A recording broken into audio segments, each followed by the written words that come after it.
ए कार्यक्रमटी अनंत बाबू सहित सत्संग बोली कहले विशेष किसी भू हम ना। द्वितीय कथाटी मोर एकांत व्यक्तिगत जो कि मु टाणी कि भुवनेश्वर सबू असुविधा सत्वे आसी। अनंत बाबू जहाँ मु कहली दीर्घ दिन एक सफल कहानी नायक सरकारी चाकरी छाड़ा पर से जितेबले राजनीति आरंभ कले मोर सौभाग्य तांको भली जड़े सहकर्मी को मु पाई एवं तांको बालेश्वर जिलार दायित्व देती।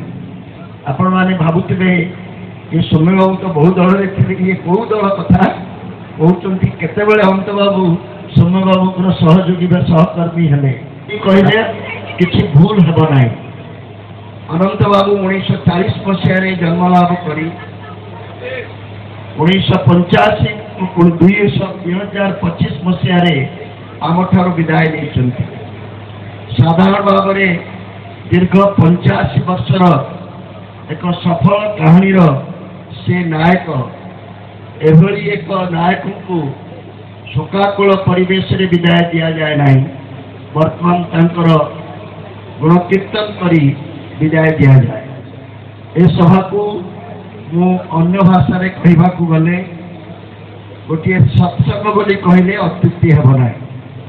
सत्संग रे पुणी 3टा जिनस हुए।